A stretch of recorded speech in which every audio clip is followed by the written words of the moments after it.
بسم اللہ الرحمن الرحیم نحمده ونستعینه ونستغفره ونؤمن به ونتوکل علیہ ونعوذ باللہ من شرور انفسنا ومن سیئات اعمالنا من يهده الله فلا مضل له ومن يضلله فلا هادي له ونشهد أن لا إله إلا الله وحده لا شريك له ونشهد أن سيدنا ومولانا محمدا عبده ورسوله قال النبي صلى الله عليه وسلم من صام رمضان إيمانا واحتسابا غفر له ما تقدم من ذنبه۔ برادران اسلام اور ناظرین کرام،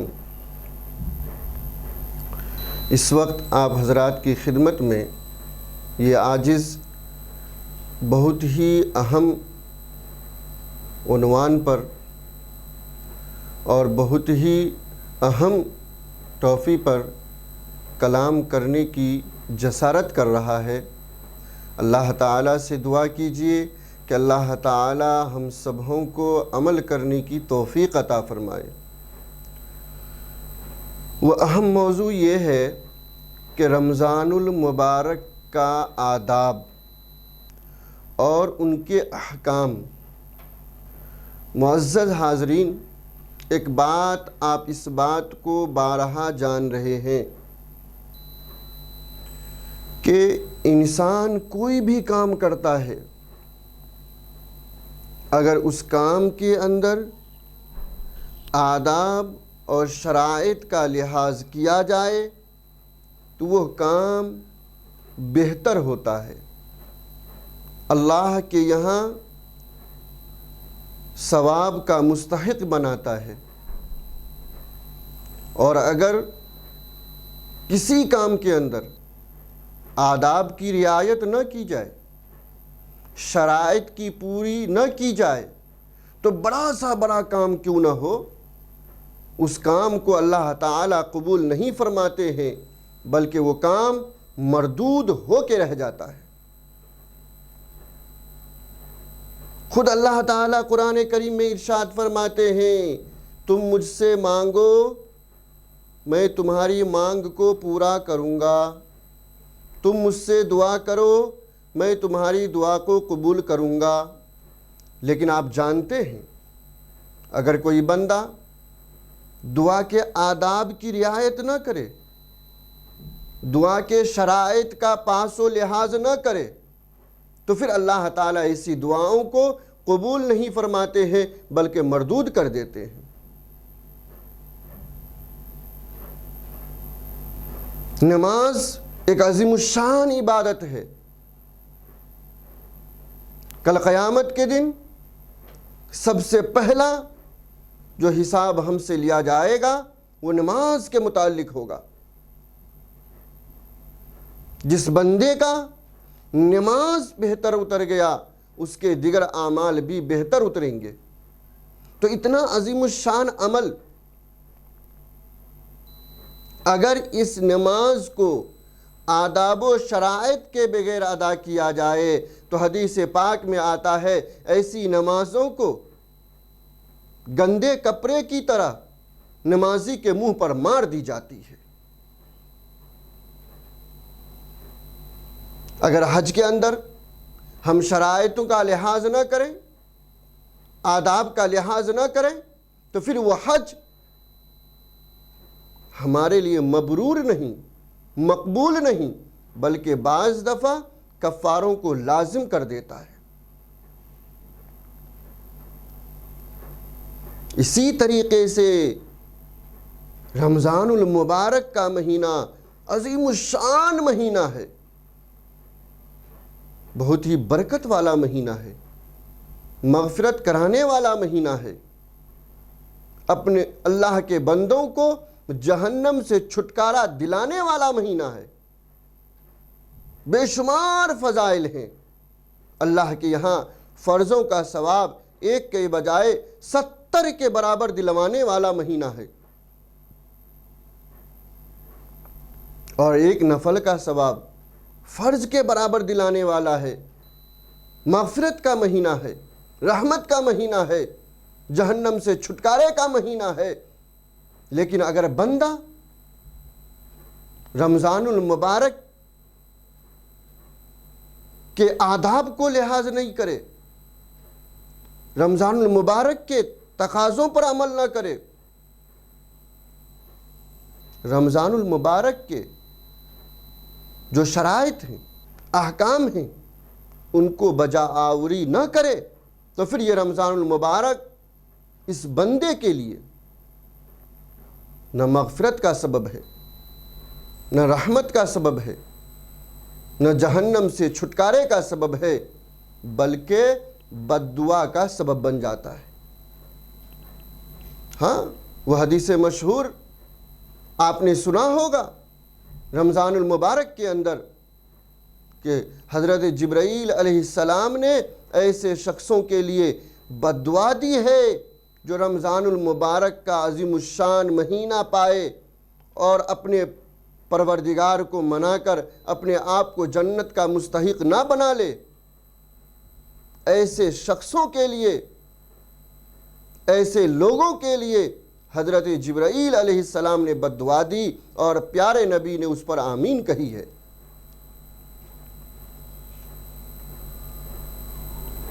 تو اسی طریقے سے رمضان المبارک عظیم الشان مہینہ ہے، اس کے آداب ہیں، اس کے کچھ شرائط ہیں، اس کے احکام ہیں۔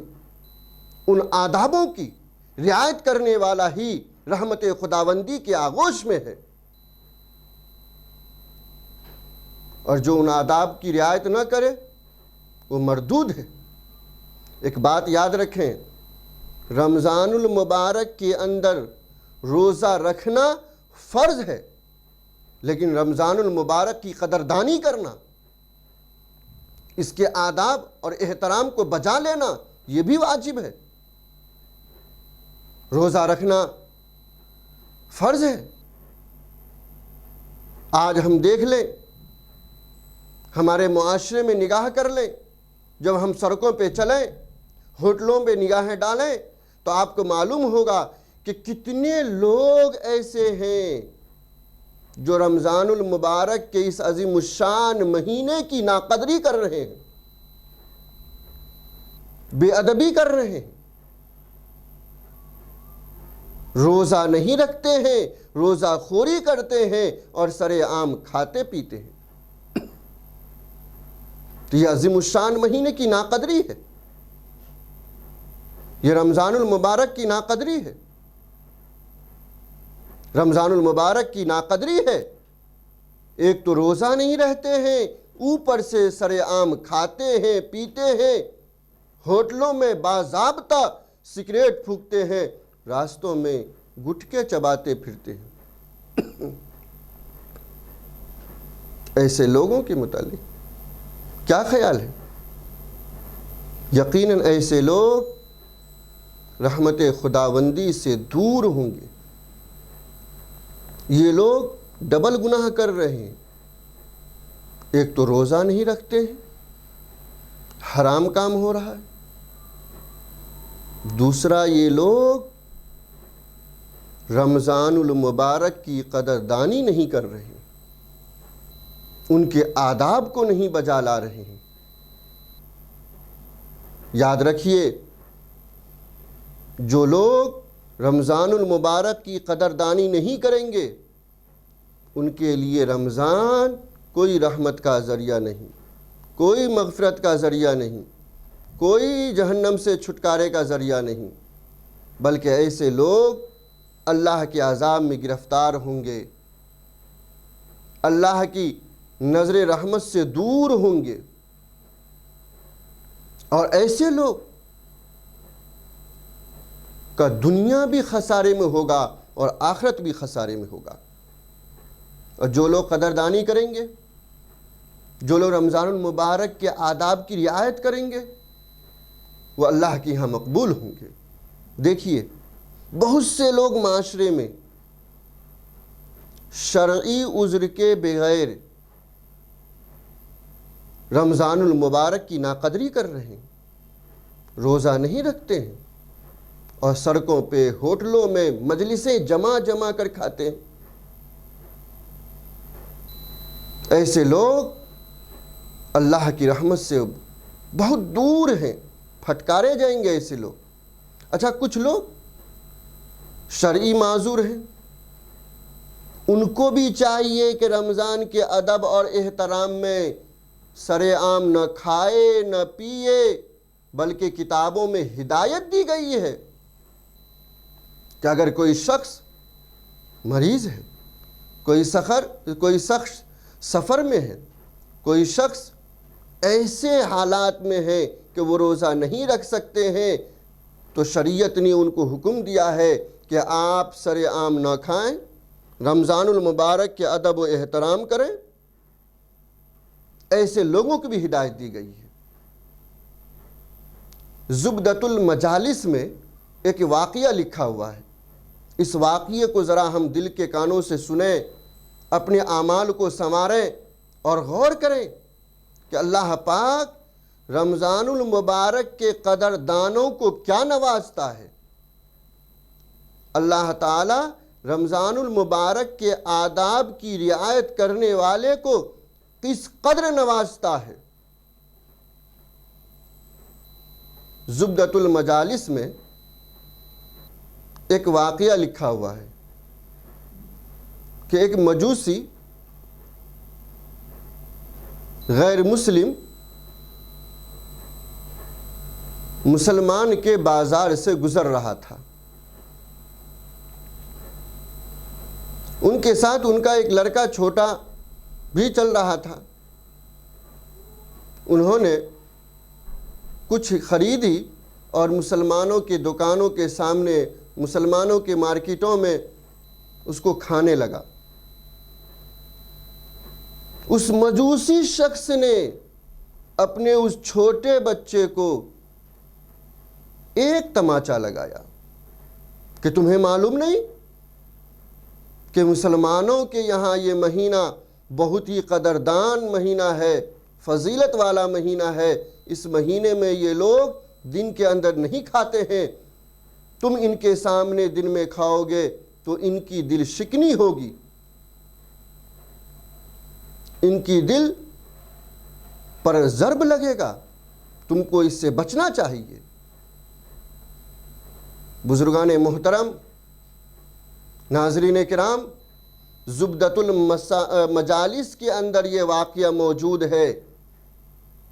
جب اس مجوسی کا انتقال ہو جاتا ہے، کوئی اللہ والے اس کو خواب میں دیکھتے ہیں کہ وہ جنت کے باغوں میں سے ایک باغ میں تشریف فرما ہے۔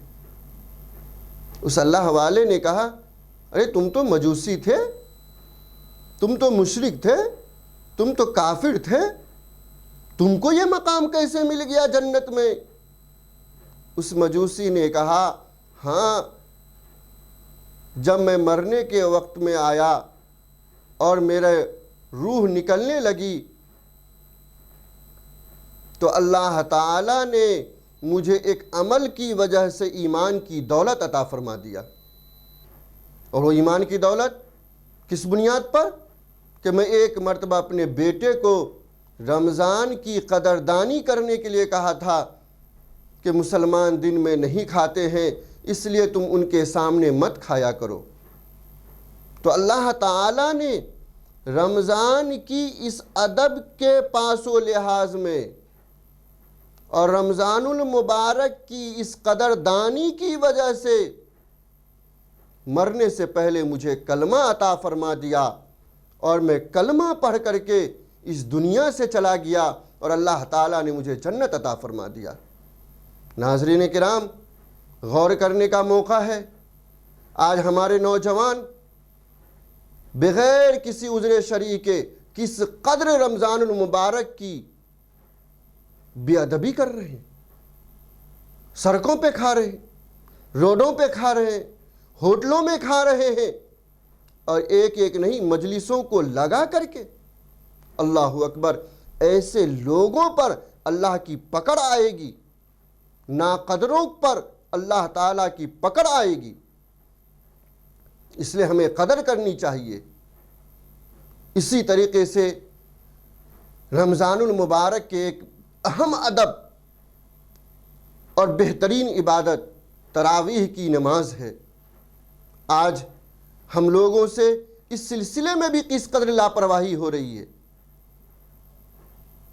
حضرت ابو ہریرہ رضی اللہ تعالی عنہ کی حدیث ہے، رسول اللہ صلی اللہ علیہ وسلم نے فرمایا، من قام رمضان ایمانا و احتسابا غفر له ما تقدم من ذنبه۔ ابو داؤد شریف کے اندر 1373 نمبر کی یہ حدیث ہے۔ حضرت ابو ہریرہ رضی اللہ تعالیٰ عنہ فرماتے ہیں کہ رسول اللہ صلی اللہ علیہ وسلم نے ارشاد فرمایا، جو شخص رمضان المبارک کے اندر تراویح کا اہتمام کرے گا، پروردگار اس کے سارے گناہوں کو معاف فرما دیں گے۔ اب یہ رمضان المبارک کا ایک مخصوص عمل ہے، اس کو ہمیں کرنا چاہیے، لیکن آج اس سلسلے میں بھی ہماری بے ادبی کہیے یا بے راہ روی کہیے کہ ایک کثیر تعداد لوگوں کی ایسی ہے جو تراویح کی نماز کی پرواہ نہیں کرتے ہیں، اور کچھ لوگ تو 5 دن میں 10 دن میں تراویح کے اندر مکمل قرآن سن لیتے ہیں، باقی دن تراویح سے چھٹی کر لیتے ہیں۔ ناظرین کرام، آپ مسئلے کے اعتبار سے جان لیں،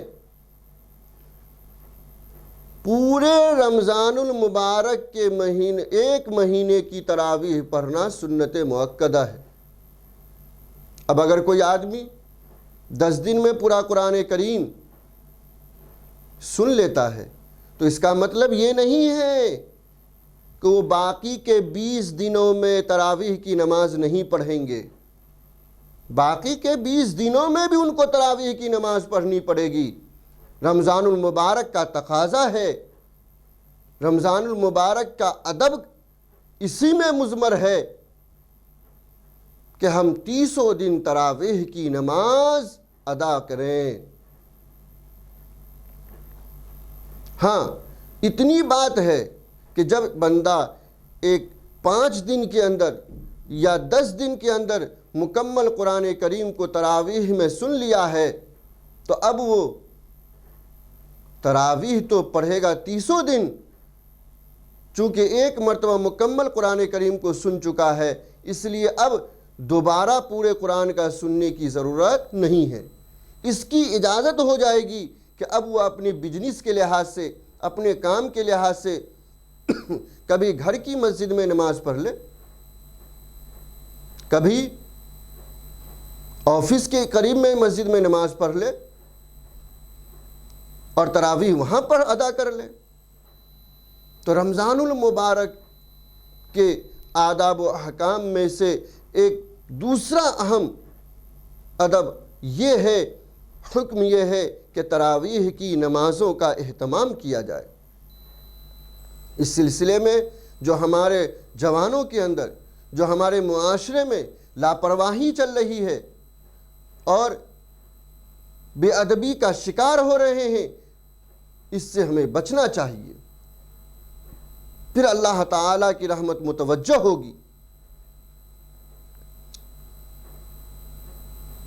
ایک تیسرا حکم جس میں ہمارے درمیان بھی لاپرواہی چل رہی ہے اور اس کو قدر کی نگاہ سے ہم لوگ نہیں دیکھ رہے ہیں، جبکہ رمضان المبارک کا وہ ایک اہم عمل ہے، اعتکاف۔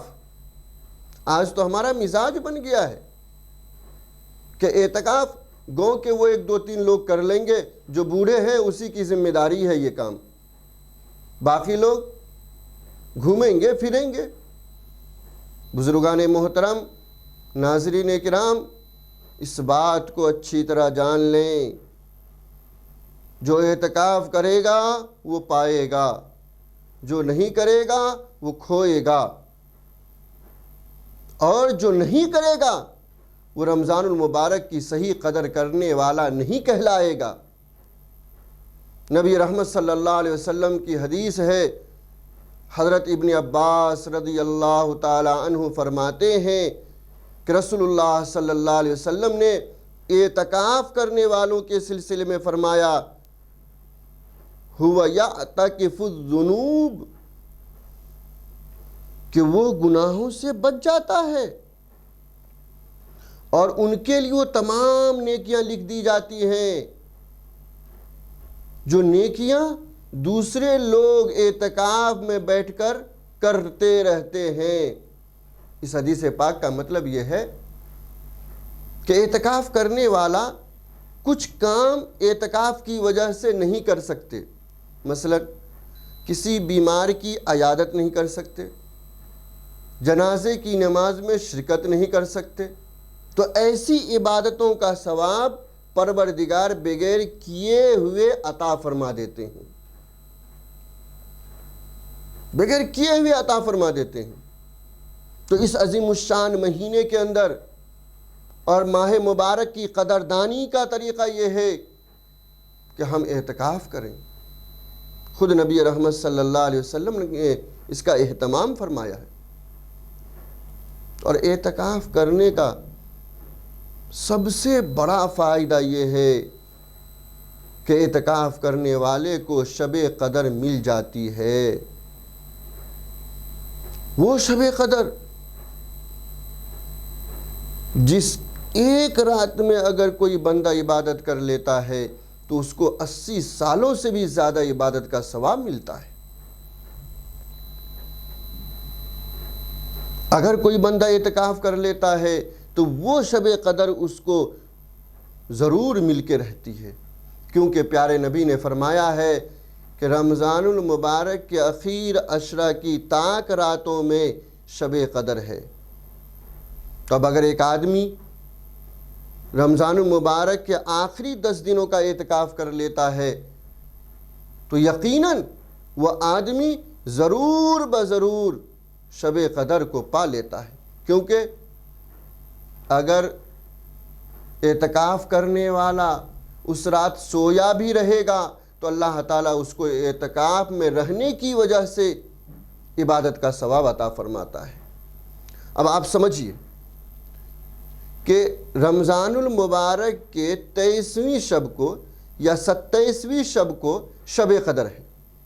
اب یہ اعتکاف کرنے والا اتفاق سے 23ویں تاریخ کو سو گیا یا 27ویں تاریخ کو سو گیا، تو چونکہ یہ اعتکاف میں ہے اور اعتکاف کرنے والا کا سونا بھی عبادت ہے، اس لیے اللہ تعالیٰ اس کے سونے والی رات کو بھی عبادت والی رات بنا دے گا، اور پھر اس طریقے سے وہ یہ بندہ شب قدر کی رات عبادت کرنے والا ہو جائے گا۔ تو اتنا عظیم الشان یہ عمل ہے، بغیر کسی محنت کے، بغیر کسی جستجو کے اللہ پاک اس کے مقدر میں شب قدر عنایت فرما دیتے ہیں۔ تو آج ہم لوگ ارادہ کریں، عزم کریں کہ رمضان المبارک کی قدردانی میں، رمضان المبارک کے آداب میں، رمضان المبارک کے احکام میں یہ بڑا حکم ہے اور یہ بڑی قدردانی ہے کہ ہم لوگ اعتکاف کریں، بہت بڑا ثواب ہے۔ کتابوں میں لکھا ہے اعتکاف کرنے والے کو اللہ تعالیٰ، اعتکاف کرنے والوں کو اللہ تعالیٰ سارے گناہوں کو معاف فرما دیتے ہیں۔ اسی طریقے سے رمضان المبارک کی قدردانیوں میں سے، رمضان المبارک کے آداب میں سے یہ ہے کہ ہم پورے رمضان المبارک میں یہ معمول بنا لیں پورے کہ تہجد کی پابندی کرنا ہے، اور کوئی مشکل کام نہیں ہے، کوئی مشکل کام نہیں ہے، کوئی مشکل کام نہیں ہے، بہت آسان ہے۔ سحر کے لیے ہر کوئی اٹھتا ہے، سحر کے لیے ہر کوئی اٹھتا ہے، تھوڑا سا اہتمام کر لے، وضو فرما کر 4 رکعت یا 6 رکعت تہجد کی نیت سے ہم نماز پڑھ لیں تو اللہ پاک ہمیں عبادت گزار شمار کر دیں گے، اور رمضان المبارک کی ساری راتوں میں عبادت کرنے والا یقیناً اللہ تعالیٰ کی نگاہوں میں مغفرت اور رحمت اور جہنم سے چھٹکارے والا کہلائے گا۔ تو اس کا اہتمام کریں۔ رمضان المبارک کے آداب میں سے ہے کہ ہم وقتاً فوقتاً قرآن کریم کی تلاوت کرتے رہیں۔ اللہ اکبر۔ میرے دوستو بزرگوں، آپ نے علماء کرام سے سنا ہوگا، اسی چینل پر کتنے علماء کرام نے ہمیں یہ ہدایت دی ہوگی کہ قرآن کا رمضان سے خاص تعلق ہے، خاص تعلق ہے، بڑا ثواب ہے۔ یوں تو اللہ تعالیٰ کے یہاں ایک حرف پر کئی نیکیاں ملتی ہیں، لیکن رمضان المبارک جیسے عظیم الشان مہینے کے اندر تو پروردگار بے حساب عطا فرماتے ہیں، بے حساب عطا فرماتے ہیں۔ تو اس لیے میرے دوستو بزرگوں، اس بات کا اہتمام کریں، اس بات کو ہم جانیں۔ اس عظیم الشان مہینے کی قدر ہے کہ گانوں سے توبہ کریں، ٹی ویوں سے توبہ کریں، فلموں سے توبہ کریں، قرآن کریم کو اپنے سینے سے لگائیں، کثرت سے قرآن کریم کو ہم پڑھیں۔ آج کل ہمارا حال یہ ہو گیا ہے، مسجد میں بیٹھے تو فیس بک، مسجد میں بیٹھے تو واٹس ایپ، مسجد میں بیٹھے تو انسٹاگرام، نہ معلوم کیا کیا واہیات میں ہم لگے رہتے ہیں۔ روزہ کی حالت میں مسجد میں بیٹھ کر کے بھی ہم غیر ضروری کاموں میں ہم لگے رہتے ہیں۔ کاش کہ ہمارے دلوں میں یہ قدر ہو جائے اور رمضان المبارک کے اس عظیم الشان مہینے میں قرآن کریم کی تلاوت کرنے والے ہم ہو جائیں، بہت بڑا ثواب ہے۔ تو رمضان المبارک کے آداب میں سے ایک ادب یہ ہے کہ ہمارا قرآن کریم سے تعلق جڑ جائے۔ اچھا، اگر کسی کو قرآن کریم دیکھ کر پڑھنا نہ آتا ہو تو بھی اس کے لیے آسان ہے، جو بھی صورتیں آتی ہیں اس کو پڑھتے رہے، اللہ تعالیٰ یقیناً اس کو قراءت قرآن کا ثواب عطا فرمائے گا۔ حدیث پاک میں آتا ہے جو ایک مرتبہ سورہ اخلاص پڑھ لیتا ہے اللہ تعالیٰ ان کو 1 ثلث قرآن کا ثواب عطا فرماتے ہیں۔ یعنی اگر کوئی 3 مرتبہ قل هو اللہ احد پڑھ لے گا، پروردگار اس کو پورے قرآن پاک کا ثواب عطا فرمائیں گے۔ تو اگر کسی کو قرآن پڑھنا نہیں آتا ہے، دیکھ کر ناظرہ نہیں آتا ہے، تو وہ اپنے بیٹھ جائیں اور سورہ اخلاص کو پڑھتے رہیں۔ واہیات میں، غلط کاموں میں، ادھر ادھر کے پکچروں میں، ادھر ادھر کے فوٹوؤں کو سینڈ کرنے میں، لائک کرنے میں اپنی زندگی کو، اپنے قیمتی وقتوں کو خراب نہ کریں۔ تو رمضان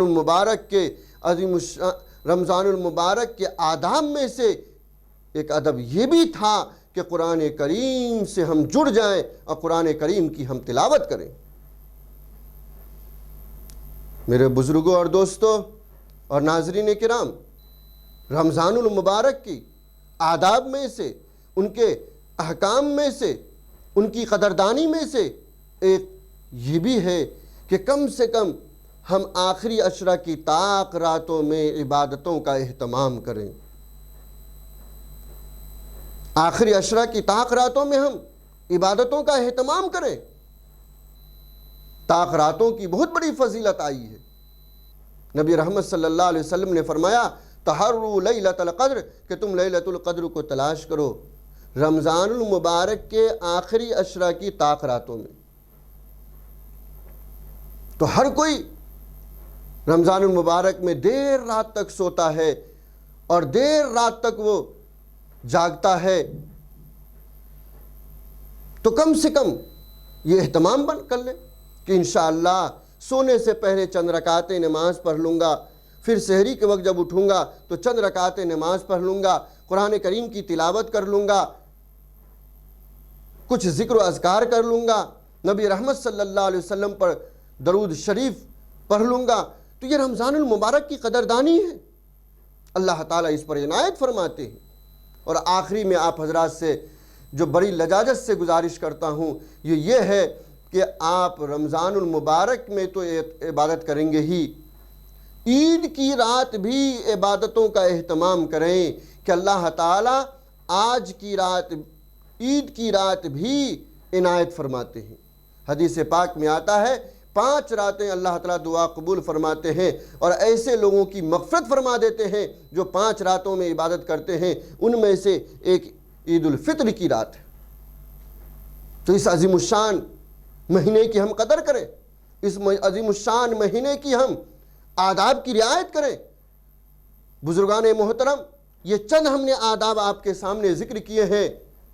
یاد رکھیے، جب تک ہم رمضان کی قدردانی نہیں کریں گے، ان کے آداب کو ہم نہیں بجا لائیں گے، اس وقت تک یہ رمضان المبارک نہ ہمیں گناہوں کو معاف کروا سکتی ہے، نہ رحمت خداوندی کو متوجہ کر سکتی ہے، نہ ہمیں جہنم سے چھٹکارا دلا سکتی ہے۔ ہمیں رمضان المبارک کے آداب، ان کے احکام کو بجا لانا ہوگا، ان کی قدردانی کرنی ہوگی۔ رمضان المبارک اتنا عظیم الشان مہینہ ہے کہ رمضان کے آنے سے پہلے نبی رحمت صلی اللہ علیہ وسلم صحابہ کرام کو اس کے لیے تیار فرماتے تھے، اس کی قدردانی کی طرف، اس کے آداب کی طرف آپ صلی اللہ علیہ وسلم توجہ دلاتے تھے۔ تو آئیے ہم سارے لوگ اب تک جو غفلت کی زندگی ہوئی اور اب تک جو ہم سے لاپرواہی ہوئی اس سے توبہ کر کے آئندہ رمضان المبارک کے جو دن بھی بچے ہیں اللہ تعالی ہمیں قدر کی توفیق عطا فرمائے اور رمضان المبارک کے آداب کو بجا لانے کی توفیق عطا فرمائے اور اس کی قدردانی کی توفیق عطا فرمائے۔ وآخر دعوانا الحمد للہ رب العالمین۔